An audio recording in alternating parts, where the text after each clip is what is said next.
Assalamualaikum warahmatullahi wabarakatuh. Saya Nur Asfi binti Muhammad Daud dari kelas DIB 2B. Nombor matrik saya ialah 10 DIB 21F2036. Assalamualaikum warahmatullahi wabarakatuh. Nama saya Ainul Mada binti Syarifuddin dari kelas DIB 2B, nombor matrik 10 DIB 21F2031. Assalamualaikum warahmatullahi wabarakatuh. Saya Nur Iliala binti Nur Hairar Azwan, nombor matrik 10 DIB 21F2032 dari kelas DIB 2B. Assalamualaikum warahmatullahi taala wabarakatuh. Nama saya Muhammad Amal Zikri Hakim bin Muhammad Zaki, nombor matrik 10 DIB 21F2034. Pada pembentangan kali ini, saya dan juga rakan-rakan sekumpulan akan membentangkan tentang permasalahan dalam jenayah skema, iaitu penipuan dalam talian sehingga menyebabkan kerugian kepada mangsa yang terlibat. Jenayah skema ini tidaklah asing bagi kita pada era globalisasi ini. Saya percaya jenayah ini bukanlah sahaja terjadi di satu negara, malah seluruh dunia. Jenayah ini telah memberi kesan yang amat negatif kepada masyarakat, terutamanya kepada mereka yang mempunyai masalah kewangan, masalah kesihatan dan sebagainya yang telah dapat memudaratkan kehidupan mereka.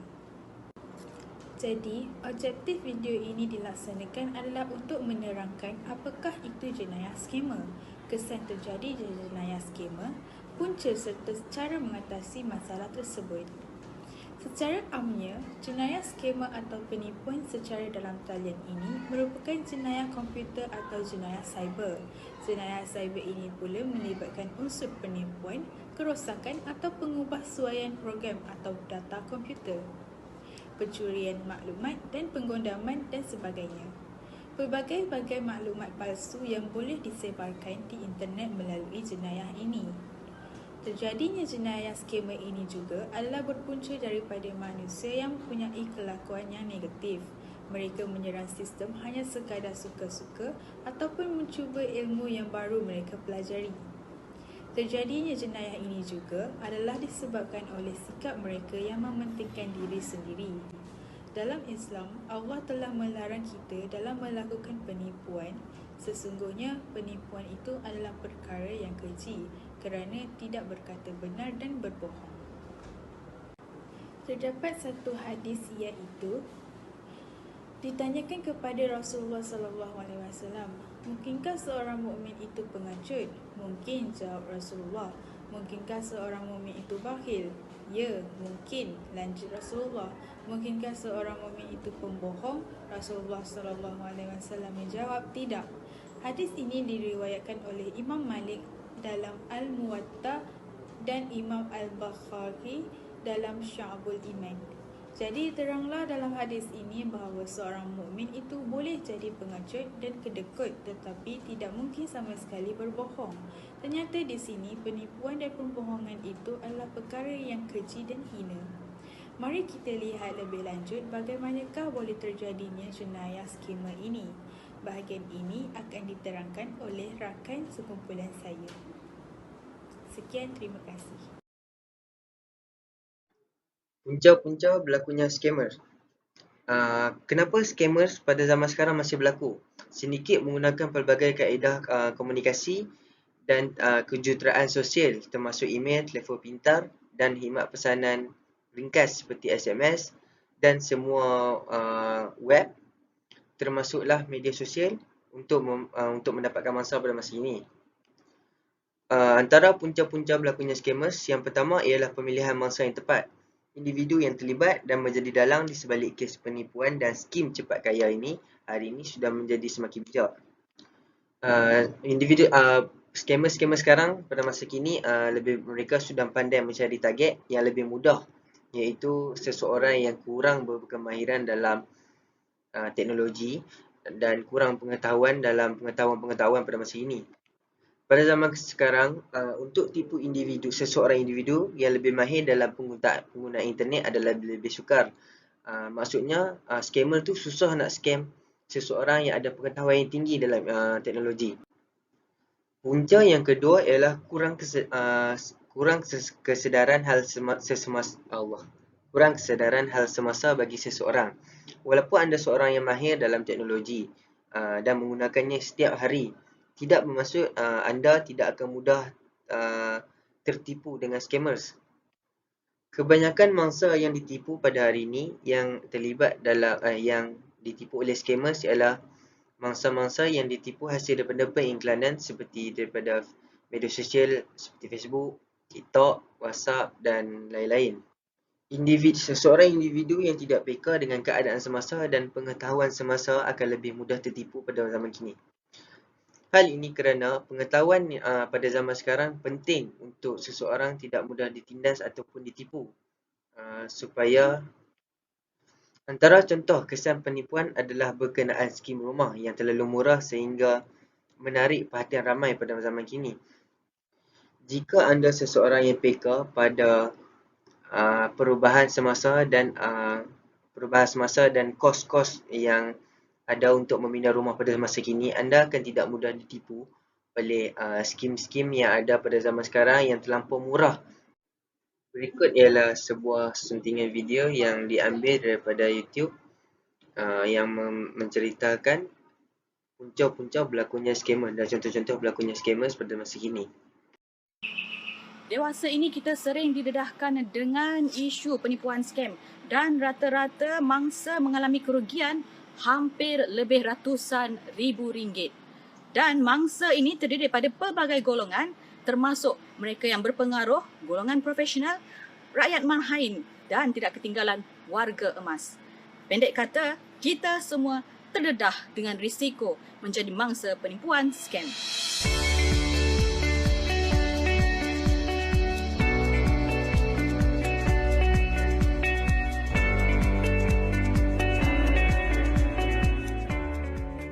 Secara umumnya, terdapat beberapa jenis jenayah penipuan scam itu termasuk pinjaman tidak wujud, scam panggilan telefon, scam e-dagang, love scam, parcel scam, penipuan gores dan menang, penipuan keldai, scam SMS, penipuan wasiat, produk pelaburan tidak sah dan skim cepat kaya.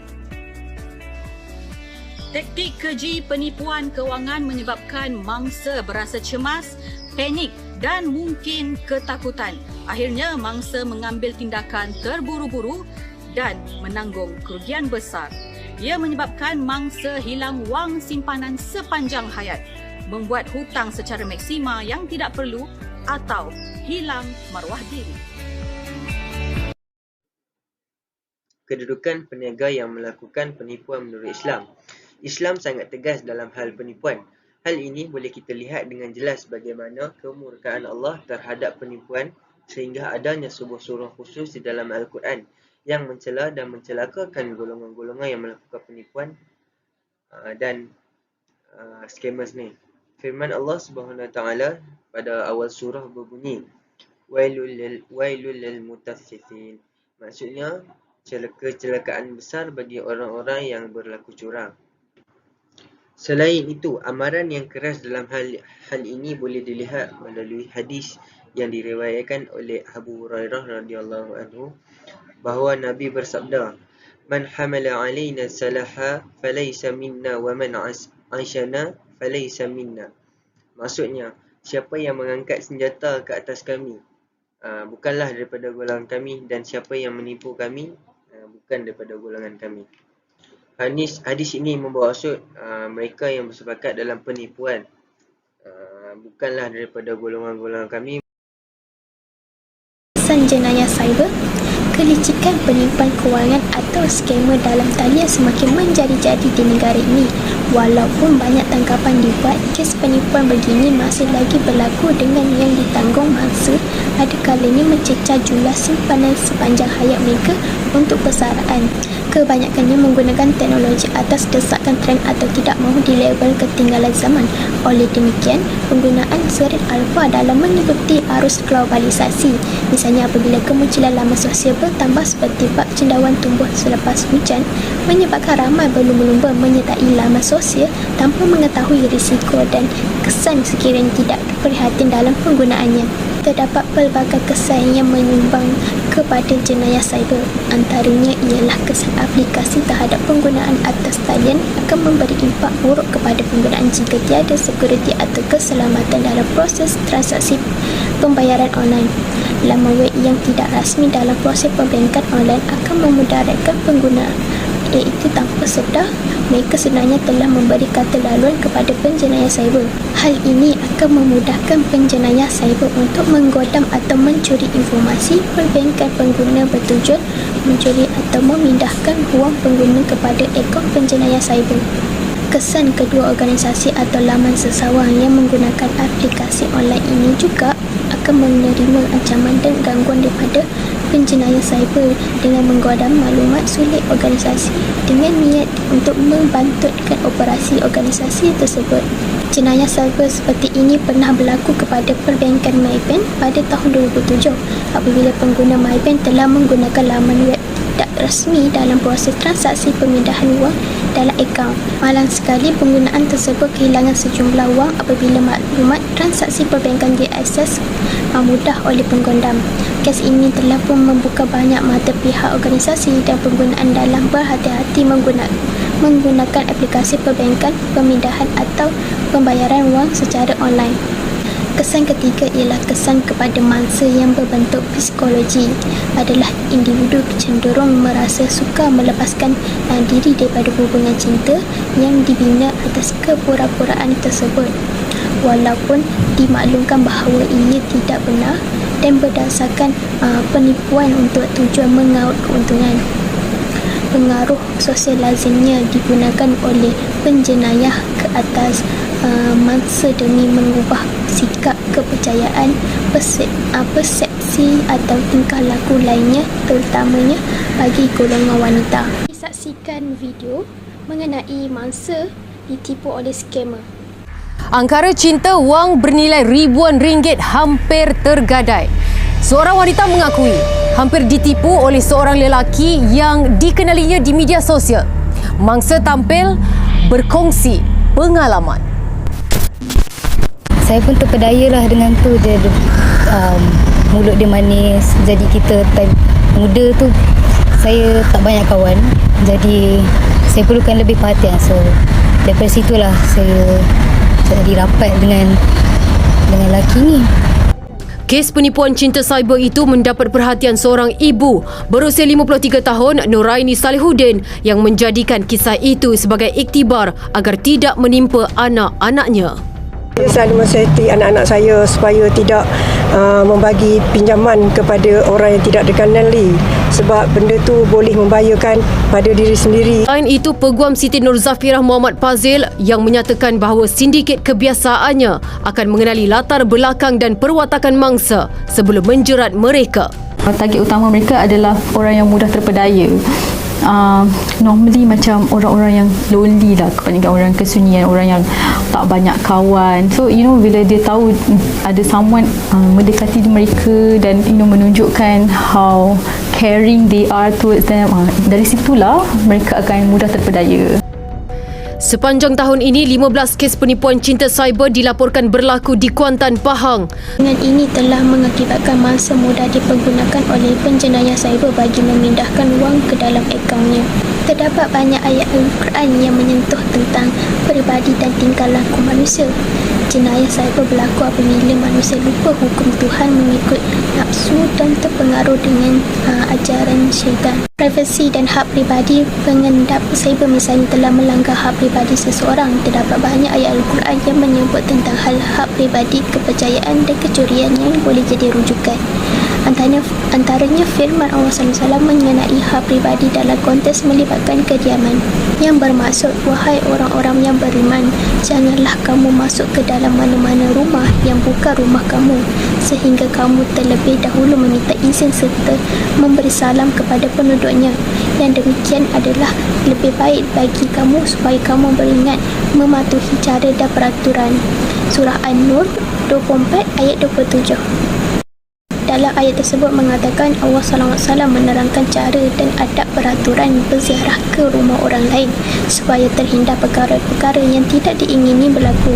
Ini menunjukkan Islam mengiktirafkan hak peribadi individu seperti tiada sesiapa boleh menceroboh hak peribadi orang lain tanpa meminta kebenaran terlebih dahulu.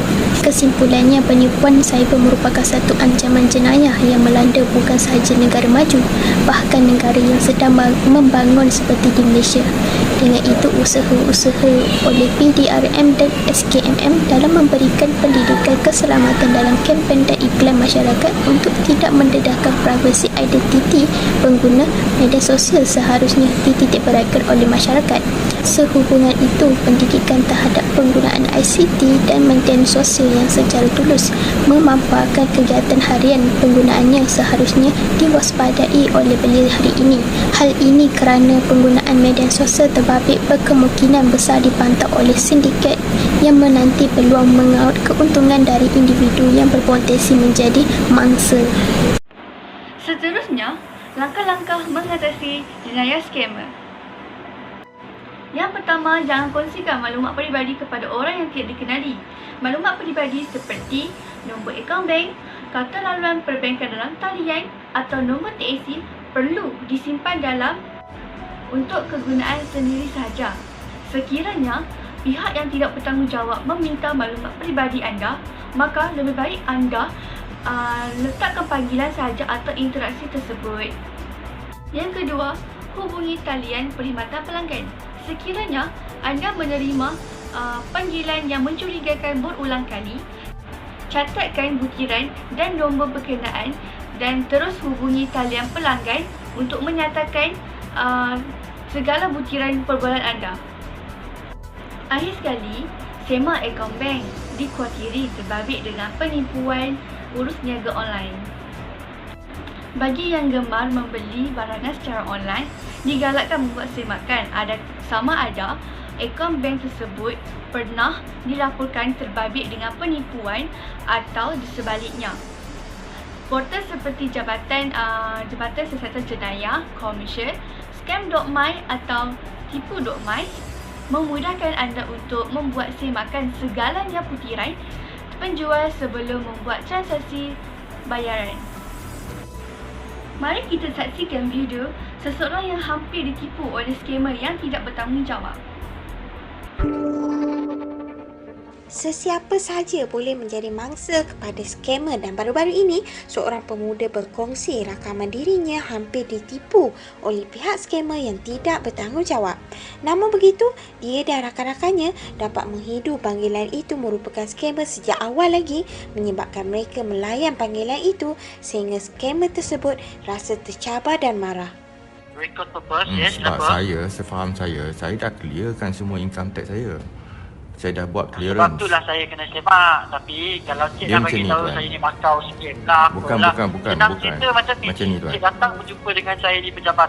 Tuan, boleh? Saya macam ni. Saya tak nak bercakap dalam handphone je. Nanti menjadi pergaduhan ke apa. Tak menjadi pergaduhan. Ini semua ni persoalan saya saja. Kalau tuan ialah customer support, cik nak soal saya tanya. Cik soal depan-depan. Senang cik. Kesimpulannya, justeru setiap pengguna peranti pintar perlu sentiasa berwaspada dengan ancaman skamer bagi mengelakkan kerugian.